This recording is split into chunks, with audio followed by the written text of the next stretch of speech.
Hey guys, welcome back to the channel. Hope everyone's doing well. Hopefully everyone was been nice and warm in their houses at this time of year. It's been an absolute nightmare here with all the snow and the ice and all this kind of mad stuff. But just wanted to do a little update video on the blue sturgeon and just some little tips about some keeping sturgeon and keeping pondfish in general, especially around this time of year. As you can see, he's completely fine, doing fantastic actually. Eating well, not doing nothing when he's bobbing up off the surface. Doing really well. So I wanted to inform you about this kind of thing where if you're thinking on keeping or purchasing a sturgeon, please keep in mind they will grow huge. There is something called sterlet. Basically, a dwarf sturgeon will grow up to about 2 or 3 feet, but keep in mind that is still absolutely humongous in size. Definitely the pond this size. This is literally the minimum size you need for keeping a sturgeon. But yeah, no, make sure you keep that in mind. You probably already have. Just a little heads up with how big these absolute dinosaur fish can grow. But that's not about that. This video is about telling you how sturgeon work and also other pond fish. Obviously, as you can tell, I'm very much into me sturgeon. My favourite fish, just like a big dinosaur. I've actually thought of a name of this guy. I'm going to call him Godzilla, only because obviously if you've seen like Monsterverse or if you've seen any other films like that, Godzilla's got like when he's about to shoot his radioactive breath, blue the big sails on his back go blue and they go all the way from his tip of his tail to the head. So I feel like that's going to be a nice little name to suit him. But anyway, apart from that, so keeping sturgeon, they're a cold-blooded fish obviously. They're more cold-blooded than others, so they'll eat most year round actually. Very different from what your normal pond fish would do, where they slowly stop eating and they slowly lose the metabolism. Well, not lose it, but they slowly slow down the metabolism and they eat a lot less. They also will eat and not slow down unless the temperatures are 4 degrees. So very, very cold, almost ice cold water. Obviously my pond's got 3 heaters on it because I had to get another one just in case, because none of the water froze over, none of it at all did actually. But just like a little precaution, just so all the pond fish are all right. But yeah, they also like eating a lot, but in small amounts. So basically what you'll have to do is feed them little bits. For example, I feed them 3 or 4 handfuls a day, or every 2 days, depending on if they eat or not. And you'll just eat all that, and then obviously next day I'll feed them again. And the other biggest, most majorly important thing you need to think about when you keep a sturgeon is the oxygen and the circulation of the water. My pond's quite long, and obviously that waterfall's all right. It might be sufficient, but it might not be. Don't want to chance it at all. So you get an oxygen pump for sturgeons. You have to get an oxygen pump for sturgeons. Cannot stress that enough. Your filter system might be quite strong. Don't chance it. I've lost 5 sturgeons when I was younger because I didn't know what I was doing. So please always get an oxygen pump with these guys. It needs to be one strong enough to go survive, like, to work underneath certain depths. As long as the water's moving, you're fine, you're sound. As long as it's oxygenated, you're fine. They will not die. I believe they only have 1 lung, so they require a lot more oxygen than your normal fish. That's basically it on the sturgeons. Again, obviously keep in mind they grow absolutely massive. Obviously this guy's about 3.5 foot now. Huge fish, humongous fish. So yeah, keep that in mind.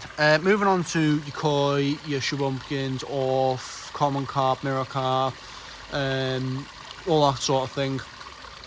They will obviously slow down the metabolism near winter time and slowly start to not stop eating, but eat a lot. They sometimes kind of stop eating throughout the winter, so that's just their version of hibernating, you know, compared to like a bear where they go, where they just don't do anything for a bunch of months. They'll also congregate near the bottom of the pond, just so they can get the heat off the ground.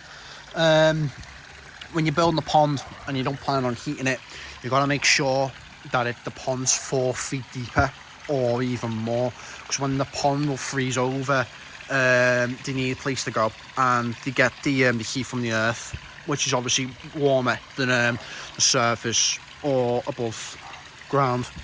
So make sure you keep that in mind when building the pond. Also, you want to keep in mind when you're building the pond is if you want a cow's koi, it needs to be a metre or deeper. This pond is a metre high.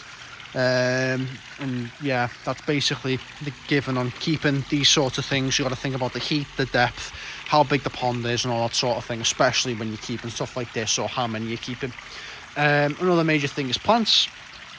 You can keep plants. Plants are fantastic, actually. They're one of the best things you'll get. They're like natural filters. Unfortunately, I can't buy them because him and just the rest of the sturgeon, they're dead dozy, knock into them, and the coil just rip them out of roots.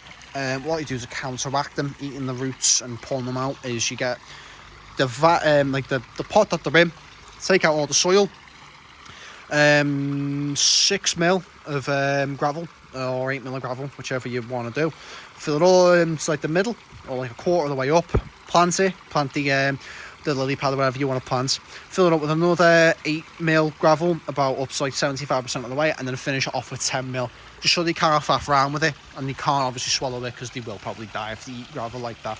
And you could even go bigger. You could even get like 10 mil, 15 mil gravel if you wanted to. Again, I can't get them because my sturgeon's dead dozy. My pump used to be like there, and now it's all the way in the corner, which to be fair worked out because now you don't see the pump. The pump always gets cleaned out because when these guys eat as well, they like waft the tail, and it just all the debris goes everywhere. And when they do that, when they do the full circle of the pond like he's just done there, he'll basically waft all the stuff off it, and then it will get broken down, and then the pump will be able to suck it up and get thrown into the filter, which we have here. Just like a little setup going on here. But yeah, sorry, no light in here. But yeah, that's basically the filter box. Got 2 filters. One of them's 20,000 litre one. It's about 100 quid, 200 quid. And another one's a very old one. Couldn't tell you what company it is. The pump's about 10 to 7 years old, to be honest with you, so I couldn't tell you which one it is. But yeah, just them 2 pumps. Makes this pond run crystal clear. And that's basically it, really. What's it called? I also plan to... well, no, I don't plan. I'm doing a video this week. I don't know if you remember, but I mentioned something about a 6 foot by 2.5 or by 2.5 foot tank coming up. That's actually this Thursday coming up, so I'm very excited for that, and I'll get a massive video on that. It's going to be huge. A lot of planning got to be done involved with that kind of thing, and I'll be going to Wharf Aquatics to go pick up some fish. I'll do a little video on the fish I'm picking up, but hopefully you guys will very much like it, because I might be picking up a new stingray, I'd be getting an Asian Arowana, who knows, you know what I mean. I've got a Giardini Arowana at the minute, so maybe not the Asian Arrow. I'll be going to places like Hermston Aquatics, I'll be going to places like Pier Aquatics. There's a bunch of aquatics I'm going to be going to when the pond season opens up as well. I'm also building a 4 metre by 4 metre pond in my dad's house, so I'll be again going to what's it called, Wharf Aquatics, to go pick myself up a Stellata sturgeon or Starry Night sturgeon. If you didn't already know already, I was having a conversation with someone at Wharf, and there seems to be stuff that believe that sturgeon will become illegal to import or buy.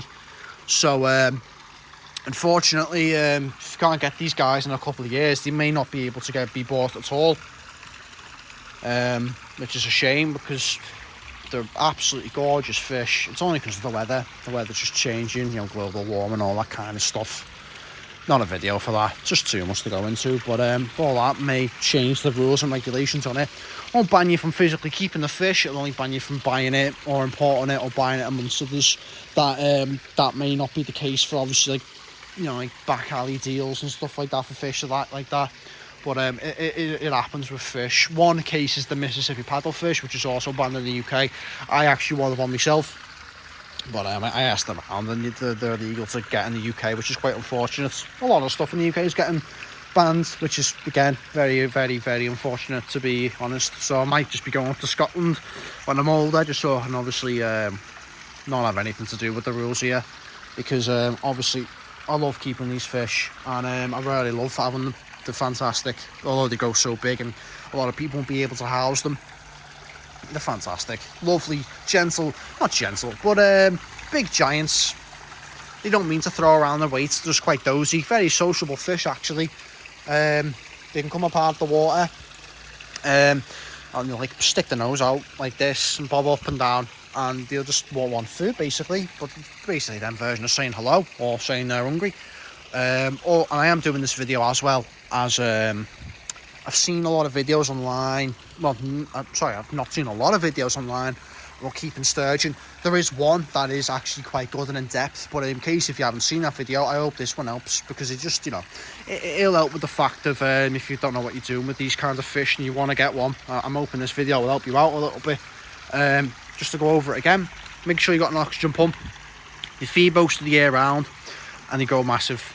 Big ponds, you need big ponds. Recommended size would be 13 foot by 7 foot, which is what this pond is, or if you can 12 foot by 8 foot. There is I think there's a shop online which will sell a pond exactly 12 foot by 8 foot. But yeah, no, that's basically it, guys. Hope you enjoyed the video. Hopefully I didn't drag it on too much, but yeah, thank you for that, guys. I'll see you in a bit. Have a nice night. Goodbye.